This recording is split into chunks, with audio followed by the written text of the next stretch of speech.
On February 11th, 2026, a congressman pressed play on a video inside the House Judiciary Committee. Jeffrey Epstein, Donald Trump, together at a party. The Attorney General of the United States sat across from him, and what she said next would end her career. Her name is Pam Bondi, and the moment that unraveled everything came from Ted Lieu. What followed was 5 hours of testimony that ended with the nation's top law enforcement officer accused of lying under oath, live on camera in front of Congress. 3 weeks later, she was fired by the very president she spent that entire hearing defending. But to understand how it got there, you have to understand what was already in those files. The Epstein Files Transparency Act passed in late 2025, with near unanimous bipartisan support. Republicans and Democrats agreed on almost nothing that year, but they agreed on this. The Department of Justice was legally required to release every document related to the Jeffrey Epstein investigation.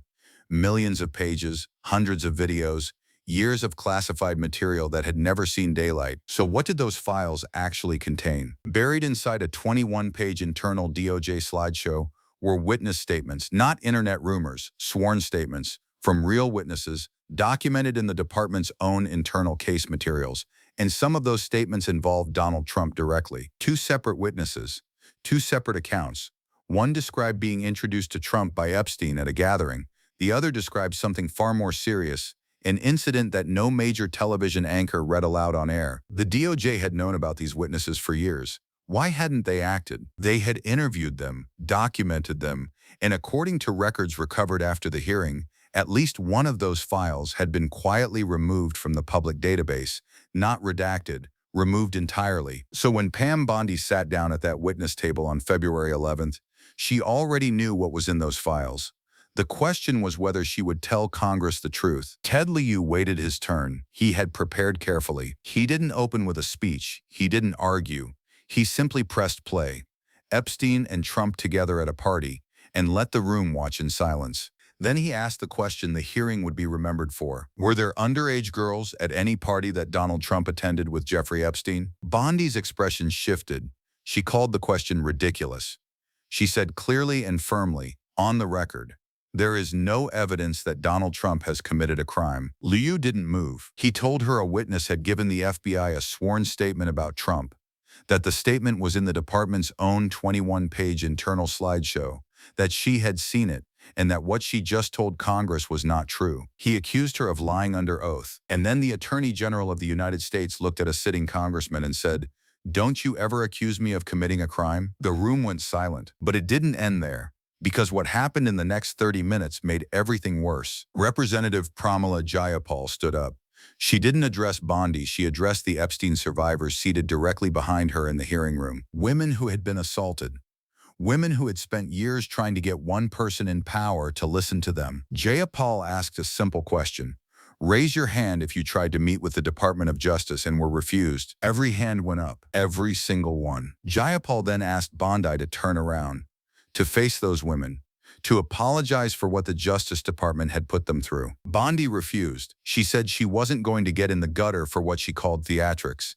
The survivors sat in silence behind her, hands still raised. She did not turn around. Representative Jasmine Crockett stood, called it a big cover-up, said the administration was complicit, and walked out of the chamber entirely. And then something happened that no one in that room expected. It didn't come from a Democrat. It didn't come from one of Lieu's allies. It came from a Republican. Thomas Massie is a congressman from Kentucky. He does not typically break with his own party. He does not align with Democrats in confrontations like this. But Massie had spent months watching the Epstein files get buried, redacted, delayed, quietly removed.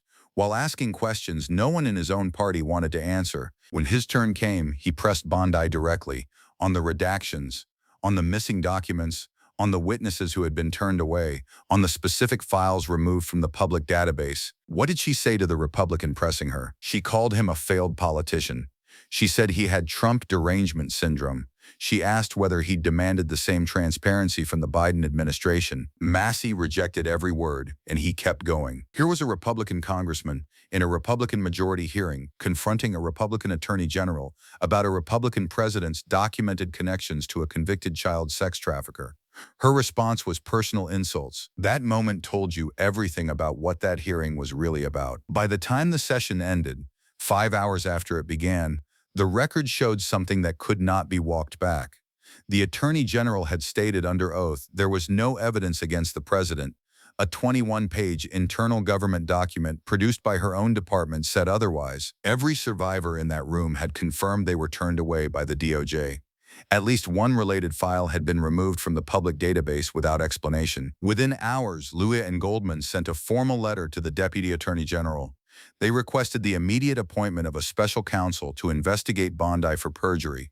The letter cited the slideshow, the witness statements, the missing documents, and every raised hand in that room. The line that circulated most widely: as former prosecutors, they had watched the Attorney General of the United States lie under oath before Congress. Then NPR reported something that made it worse. After the hearing, the Justice Department had not only failed to restore the removed files, it had withheld additional Epstein materials related to Trump from the public database.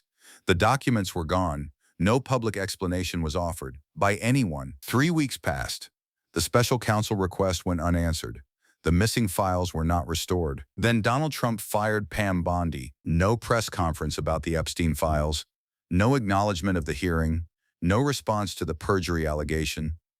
Just an announcement. Her replacement was Todd Blanche, the same official who had personally traveled to interview Ghislaine Maxwell in prison and who previously served as Donald Trump's personal criminal defense attorney. Attorney Gloria Allred, who represents multiple Epstein survivors, issued a statement. She said Bondi had destroyed the trust that survivors had a right to expect. She said the firing may be the only type of justice survivors will receive from the DOJ. 20 women, all in the same room, all with their hands raised, an attorney general who would not turn around to face them, and a file database still missing documents it was legally required to contain. The hearing on February 11th did not produce a conviction. It did not force anyone to face consequences they couldn't walk away from. What it produced was a 5-hour record, publicly available, permanently archived, of an attorney general who arrived to protect one person and ended up exposing something far larger. The video Ted Lieu played is still on the internet. The 21-page internal slideshow is still being reviewed. The removed files have still not been fully accounted for. Pam Bondi is no longer Attorney General, but the questions she refused to answer did not leave with her. They are still in that room, in the record, on the tape, in every raised hand she refused to look at, waiting for someone who will finally turn around.